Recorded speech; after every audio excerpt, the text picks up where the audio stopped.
जिस जगह पर आपका पूरा परिवार रहता हो और जहाँ पर आपका पूरा बचपन और आपकी पूरी जवानी बीती हो, और उस जगह पर सभी आपके अपने हों जो आपसे बहुत ही प्रेम और प्यार करते हो। लेकिन अगर क्या हो कि आपको आपके गांव से, आपको आपकी जमीन से, आपको आपके घर से मजबूर करके निकाल दिया जाए, तो आपके दिल पर क्या बीतेगी। क्योंकि कोई भी इंसान अपना घर, अपनी जमीन, अपना मकान, अपना गांव नहीं छोड़ना चाहता है। और ऐसा अभी से नहीं, काफी लंबे टाइम से चलता हुआ आ रहा है, जहां पर लोग अपना घर, अपनी जमीन, अपना मकान छोड़कर दूसरी जगह पर चले जाते हैं। और ये एक सच्ची स्टोरी है जिसने इंसानों को शर्मसार कर दिया है। और इसी सच्ची और दर्द भरी घटना पर एक फिल्म रिलीज हुई है जिसका नाम है आखिर पलायन कब तक। और इस फिल्म का सबसे बेहतरीन डायलॉग है कि जब एक धर्म का इंसान किसी दूसरे धर्म के इंसान को मारता है तो आखिरकार मरता तो इंसान ही है। और मैं आपको ये पहले ही बता देता हूँ कि ये फिल्म सभी लोगों के लिए नहीं है, क्योंकि ये फिल्म सिर्फ उन लोगों के लिए जो सच्ची सिनेमा को देखना पसंद करते हैं। क्योंकि इस फिल्म की कहानी दर्द भरी है जो सच्ची घटनाओं पर आधारित है। इस फिल्म की शुरुआत होती है एक सिरकटी लाश मिलने से, जिसकी सूचना पुलिस को मिलती है। और इसी की छानबीन में पुलिस को पता चलता है कि पास में रहने वाला सुनील बिष्ट का परिवार जो अब लापता है। इस फिल्म की कहानी की शुरुआत ही आपको एक दर्द भरी घटना से मुलाकात करवाती है, जहाँ पर एक हिंदू परिवार जो लापता रहता है, जिसकी जांच पड़ताल में पुलिस लगी रहती है। और उन्हें इस लाश के साथ साथ एक बेहोश पुजारी भी मिलते हैं, जिस पुजारी को लोगों ने मरा हुआ समझ लिया था। लेकिन जब पुजारी को होश आता है तो पुजारी के द्वारा पुलिस को पता चलता है कि एक विशेष धर्म के द्वारा फैलाए गए षड्यंत्र के कारण एक हिंदू परिवार लापता है। और अब ये परिवार है या फिर नहीं, ये हमें फिल्म की आगे की कहानी में देखने को मिलता है। और इस फिल्म में आप जानोगे कि वक्फ बोर्ड क्या होता है। जब कोई मुस्लिम व्यक्ति अपनी संपत्ति दान देता है मुस्लिम कम्युनिटी के लिए या फिर अल्लाह के लिए, ताकि उस संपत्ति का इस्तेमाल मुस्लिम्स के लिए किया जा सके, तो उस जमीन, उस संपत्ति को वक्फ बोर्ड अपने अंडर ले लेता है, जिस पर वो चाहे फिर दरगाह बनाए या फिर मजार, ये सभी फैसले वक्फ बोर्ड के ही होते हैं। लेकिन जब एक बार कोई भी संपत्ति वक्फ बोर्ड के पास चली जाती है तो वो संपत्ति हमेशा के लिए वक्फ बोर्ड की हो जाती है, और फिर उस संपत्ति को वापस कोई भी नहीं ले सकता, यहाँ तक कि कोर्ट भी नहीं। और ये सब मैं आपको इसलिए बता रहा हूँ क्योंकि इस फिल्म की कहानी में आपको यही कहानी देखने को मिलेगी। क्योंकि रसूखदार बदरुद्दीन कुरैशी जो उस हिंदू फैमिली के खिलाफ मुसलमानों को भड़काता है, और वो ही वक्फ बोर्ड का मेन सदस्य होता है, और वो वहाँ पर रहने वाले एक हिंदू परिवार को लगातार टारगेट करता है, लगातार परेशान करता है। लेकिन उस हिंदू घर का मुखिया सुनील बिष्ट, जो अपने गांव, अपना घर, अपनी दुकान, अपनी जमीन को नहीं छोड़ना चाहता है, जिसके बाद सुनील की लड़की को आते जाते वक्त कुछ लड़के छेड़ते हैं और वो लड़की बहुत ही ज्यादा परेशान और चिड़चिड़ी हो जाती है। और फिर वो अपने पापा और अपने भाई से कहती है कि अब यहाँ पर रहना बहुत ही मुश्किल है और सभी लोग यहाँ से जा चुके हैं और अब हमें यहाँ रहने पर डर लगता है। लेकिन सुनील जो कहता है कि बेटा सभी लोग एक जैसे नहीं होते हैं। लेकिन बदरुद्दीन कुरैशी जो उस हिंदू फैमिली के पीछे ही पड़ जाता है और वहाँ के आसपास के सभी मुस्लिम लोगों को भड़का देता है कि जब ये हिंदू हमारे किसी काम के ही नहीं है तो हम फिर इनको पैसा कमाने क्यों दे। जिसके बाद सभी मुस्लिम जो इस हिंदू सुनील बिष्ट की दुकान पर से सामान लेना बंद कर देते हैं, और सुनील बिष्ट को भी आते जाते वक्त परेशान किया जाता है। और फिर धीरे धीरे करके सुनील बिष्ट का व्यापार भी ठप हो जाता है और उसे आते जाते वक्त परेशान किया जाता है, और उसी के साथ उसकी लड़की को भी आते जाते वक्त छेड़ा जाता है। तो वो इन सभी से परेशान होकर यहाँ से जाना चाहता है, अपना घर और अपनी दुकान बेचकर। लेकिन बदरुद्दीन कुरैशी जो किसी को भी इनका घर और इनकी दुकान खरीदने नहीं देता है, और जिसके बाद सुनील और उसके परिवार की जो दशा होती है उसे देखकर आपको रोना आ जाएगा कि कैसे एक मुस्लिम इलाके में एक हिंदू परिवार का रहना मुश्किल कर दिया जाता है, जहाँ पर एक मंदिर में पुजारी को घंटी बजाने और पूजा करने पर भी पाबंद लगा दिया जाता है। और धीरे धीरे करके इस फिल्म की कहानी और भी ज्यादा सीरियस होने लगती है। और जब सुनील और सुनील का बेटा रोहित जो बदरुद्दीन कुरैशी के पास जाते हैं, क्योंकि अब आप हमारी दुकान और हमारा घर ले लो, क्योंकि अब हमारा व्यापार यहाँ पर ठीक नहीं चल रहा है और अब हम यहाँ पर नहीं रहना चाहते हैं, तब बदरुद्दीन उनके घर और उनकी दुकान का आधे से आधा पैसा लगाता है, जिस पर रोहित और बदरुद्दीन कुरैशी की आपस में कुछ कहासुनी हो जाती है। और फिर उस हिंदू फैमिली पर दुखों का पहाड़ टूट जाता है, क्योंकि जो इनकी जमीन होती है वहां पर भी रातों रात एक मजार बना दी जाती है और वहां पर एक बोर्ड लगा दिया जाता जाता है कि अब ये जमीन वक्फ बोर्ड की संपत्ति है जिसे अब कोर्ट भी वापस नहीं दिला सकता है। और उसके बाद जो इस फिल्म में होता है उसे देखने के लिए आपको ये फिल्म देखनी पड़ेगी, आखिर पलायन कब तक, क्योंकि इस फिल्म की कहानी का टॉपिक बहुत ही ज्यादा सेंसिटिव है जिसे हम सभी लोगों को जरूर देखना चाहिए। और इस फिल्म की आगे की कहानी में क्या होता है उसे देखकर आप सब कुछ भूल जाओगे और आपको एक ऐसी कड़वी सच्चाई पता चलेगी कि ऐसा भी होता है हमारे भारत देश में। ये कहानी आपको रुला देगी कि कैसे एक हिंदू परिवार का जीना मुश्किल कर दिया जाता है और कैसे वक्फ बोर्ड जो किसी परिवार को मरने पर विवश कर देता है। ये फिल्म एक ऐसी सच्चाई को सामने रखती है जिसकी वजह से हजारों लोगों ने अपना घर, अपना जमीन, अपना गांव छोड़ दिया था। आखिर पलायन कब तक फिल्म की स्टोरी बहुत ही दमदार और बहुत ही यूनिक है, लेकिन इस फिल्म के डायरेक्टर ने इस फिल्म का पूरा कबाड़ा कर दिया है, क्योंकि इस फिल्म का डायरेक्शन और इस फिल्म के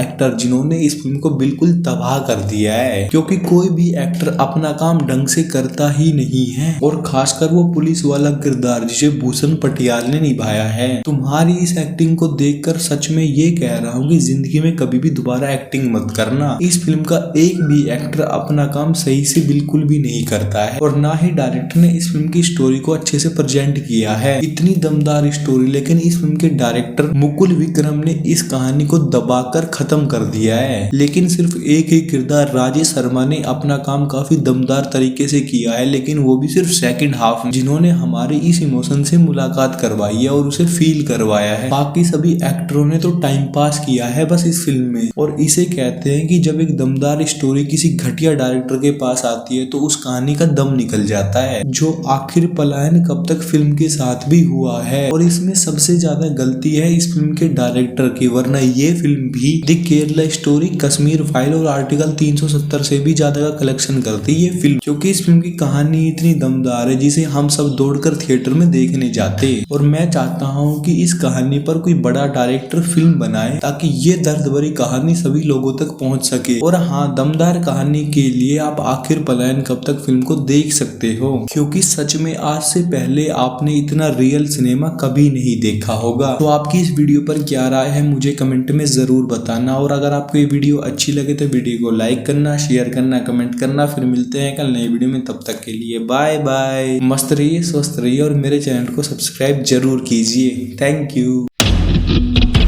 क्योंकि रसूखदार बदरुद्दीन